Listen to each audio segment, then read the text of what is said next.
Oke ya, nomor 17. Coba kita cek. Batang logam A dan B, ini ya, logam A, logam B. Luas penampangnya sama. Jadi luas penampangnya sama. Jadi yang ditempel ini ya. Jadi luas penampang tuh A biasanya. Jadi AA. Jadi luas penampangnya si A sama dengan luas penampangnya B gitu. Disambung seperti gambar di bawah. Perbandingan panjang logam A dan B. Jadi perbandingan panjang logam A dibanding logam B itu sama dengan 3/2. Koefisien konduktivitas A, jadi Ka, itu 2 kali Kb gitu. Jika ujung bebas logam A, ujung bebas itu yang sebelah sini. Ini kan ujung apa namanya? Ujung yang ditempel, yang terikat. Yang maksudnya ditempel, ini ujung bebasnya yang ini. Jadi ujung bebas logam A ini suhunya 200 nih, 200 derajat Celcius yang di sini. Terus ujung bebas B yang ini ya, suhunya 60 derajat Celcius. Nah, ini kan ada perbedaan suhu kan? Ya. Nah, sehingga nanti kalornya akan mengalir. Masih ingat gak? Kalor itu mengalir dari panas ke dingin apa dari dingin ke panas? Panas ke dingin. Nah, panas ke dingin pasti ke sana tuh kalornya mengalir gitu. Nah, di sini yang ditanyakan suhu persambungan. Berarti suhu di sini kan? Suhu di sini pasti lebih besar dari 60 dong. Pasti lebih kecil dari 200 ya. Jadi yang ditanyakan suhu di sini. Nah, kalian masih ingat gak? Perbedaan kalor itu ada 3. Apa aja?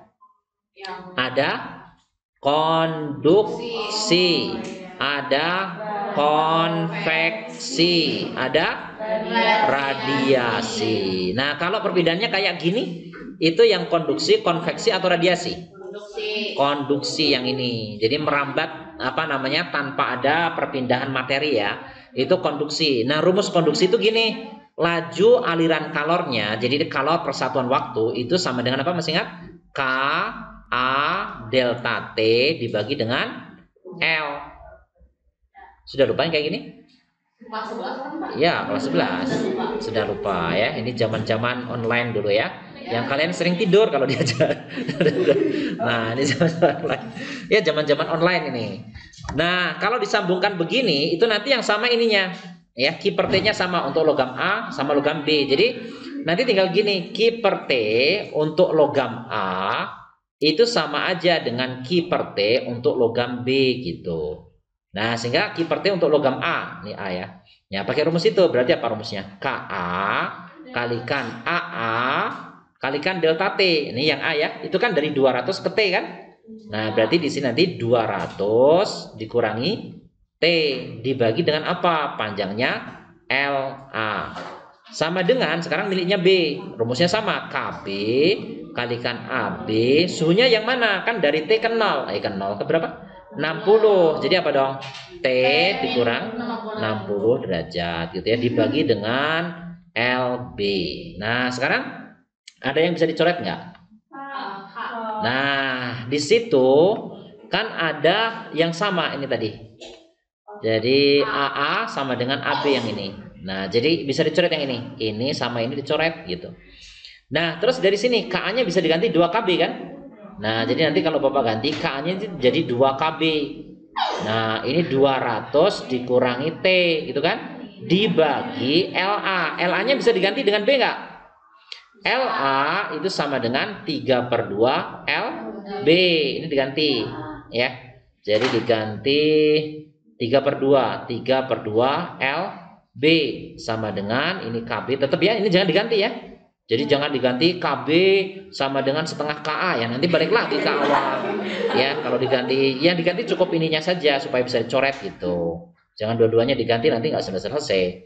Ini LB-nya tetap ya, jangan diganti. LB-nya sama dengan 2/3 LA, nanti balik lagi kayak awalnya nanti ya. Nah, sekarang baru dicoret nih. Ini dengan ini coret, ini dengan ini coret gitu ya.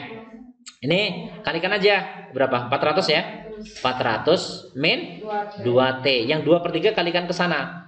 Nah, nanti sama dengan 3/2T gitu kan? Min kalikan 60. Berapa itu? 90 ya. Jadi 90 gitu.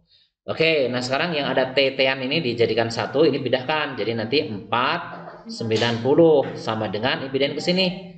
Jadi berapa itu? Ini pindahin jadi ditambah 2 kan? Jadi 2,5, betul nggak? Ini kan 1,5 ditambah dengan 2 kan berarti 2,5 3,5 ya? Betul 3,5? Iya aja lah. Kan ini 1,5 ditambah 2 kan? Kan 3/2 T 1,5 kan? Ya ditambah 2 3,5 kan? Nah berarti T-nya berapa? 490 dibagi 3,5. Kira-kira berapa nih? 49 itu kan 7 kali 7. 7 bagi 3,5 kan 2. Jadi berapa? 14 bukan? 140. Betul nggak nih? Betul aja lah ya. Ini jawabannya. Oke ya. Mudah-mudahan bisa. Oke, sekarang kita lihat nomor 18 ya. Ini tentang gas ideal. Gas ideal pada suhu T mempunyai volume V dan tekanan P. Jika suhu gas berubah, nah ini kita sebut T aksen juga boleh atau T2 juga boleh. Kemudian volumenya berubah segini, ini sebut saja V aksen misalnya. Nah, yang ditanyakan P aksennya berapa? Tekanannya menjadi P aksen ya. P aksennya berapa? Nah, semua gas ya, semua gas ideal itu berlaku yang disebut dengan persamaan apa ini? Hukum Boyle-Gay-Lussac. Pernah dengar Boyle-Gay-Lussac? PV per T itu selalu konstan. Ya, selalu konstan nih hukum Boyle-Gay-Lussac nih. Boyle-Gay-Lussac. Nah, ini bisa dinyatakan PV per T, ini P ya, itu sama saja dengan P aksen V aksen per T aksen. Ya udah tinggal digantikan aja. Ini kan awalnya suhunya T, volumenya V, tekanannya P. Ya udah ini kondisi awalnya. Ini kondisi yang kedua. Jadi nanti PV per T sama dengan P aksen, itu yang ditanya. V aksennya ini ya 2/3 V, 2/3 V dibagi T aksen. T aksennya ini 4/3 T gitu. Nah, yang bisa dicoret, coretlah di situ. Mana yang bisa dicoret? T-nya bisa dicoret, kemudian V-nya juga bisa dicoret gitu ya. Jadi nanti P sama dengan P aksen dikalikan 2/3 dikalikan 3/4 gitu kan? Ini habis ya. Nah, ini tinggal dua-duanya ke sana ke kiri. Jadi P aksennya berapa? 2P. Nah, udah, cuman gitu doang. Jadi 2P mana? Nah, nomor 19. Sejumlah gas ideal monoatomik. Apa yang disebut dengan monoatomik? Ya, jadi satu atom ya, semacam gas mulia ya, itu terdiri dari satu atom. Ada yang diatomik ya, semacam gas oksigen, nitrogen ya, N2H2, O2 ya, itu diatomik. Jadi sejumlah gas ideal monoatomik menjadi proses seperti tergambar. Nah, dari A menjadi B. Kalau kalian ingat, ini dari A ke B itu tekanannya konstan kan? Kalian masih ingat gak? Kalau proses pada tekanan konstan namanya proses kalau isotermik itu suhunya yang sama.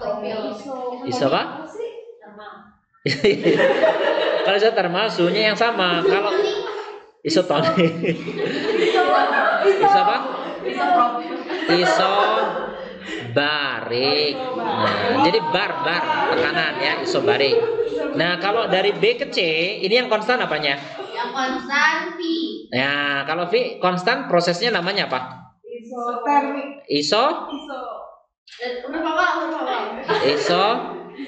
Isohorik. Ya, bener-bener ini. Nah, gitu ya. Nah, jadi isobarik, isohorik. Nah, di sini usaha yang dilakukan gas selama proses A, B, C. Nah, tolong ingat kalau ada grafik ya, ada grafik tekanan terhadap volume. Nanti usaha itu luas daerah. Jadi misalnya gini nih. Nah, ada proses begini. Nah, nanti usahanya berapa sih selama proses dari titik ini ke titik ini, misalnya dari titik 1 ke titik 2. Itu kalian tinggal mencari luas daerah di bawah kurvanya. Gitu. Nah, kalau volumenya bertambah, seperti ini kan volume bertambah kan? Itu nanti usahanya bernilai positif.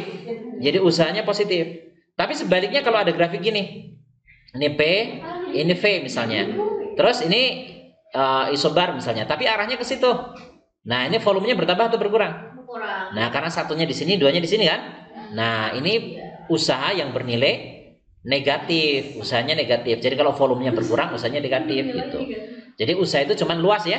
Ingat luas. Nah, sekarang usaha yang dilakukan gas selama proses ABC. Jumlahin aja. Jadi usaha totalnya nanti usaha dari A ke B. A ke B usahanya yang mana? Ya luas ini semua. luas yang ada di bawah AB ini, luas persegi panjang ini. Nah, sekarang usaha dari B ke C. B ke C itu prosesnya isokorik. Ada nggak luas daerahnya ini? Nggak ada. Jadi ini usahanya nol. Ya sudah, jadi tinggal menghitung luas daerah ini aja. Nah, ini kan panjang kali lebar. Panjangnya kan jelas 3 kan ini. Ini ke sini nih panjangnya 3. Jadi 3, tapi hati-hati ada pengalinya di sini. Nah, kali 10 pangkat 5. Nah, dikalikan ini. Ini ke sini berapa panjangnya?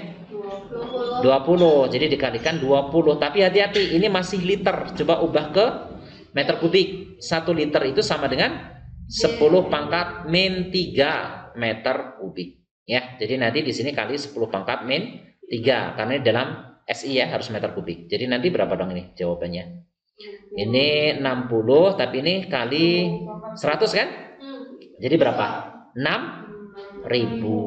Ribu itu ini joule ya. Kalau ribu itu berarti K kan? 6 kilojoule. Ya udah, cuman gitu aja.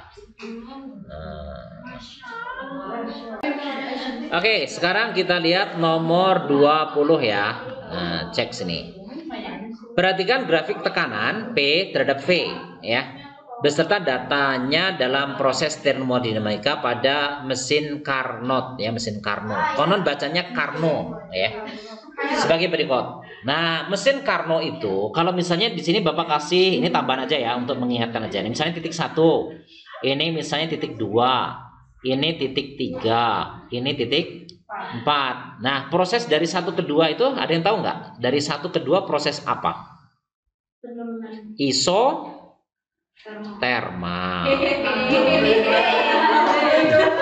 Nah, ini juga sama ya. Dari 3 ke 4 juga sama. 3, 4 itu juga isotermal nih. 3, 4 kan gini, ini kan muter. Nah, panahnya gini, ini ke sini, ini ke sini, nah ini ke atas lagi. Nah, jadi muter si prosesnya tuh. Ini isotermal. Nah, sekarang kalau dari proses 23 dan 41, nah, proses apa? Ada yang tahu? Adiabatik, betul. Adiabatik.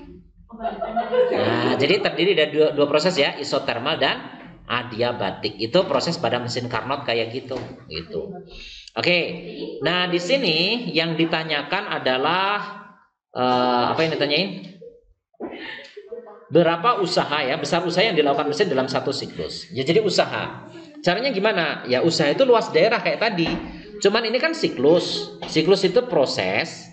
Ya, sebenarnya serangkaian proses ya, karena di sini ada proses 12, 23, 34, 41. Ini kan serangkaian proses yang mengembalikan gas itu akhir sama awalnya sama. Jadi awal kembali ke akhir itu ya pokoknya muter aja.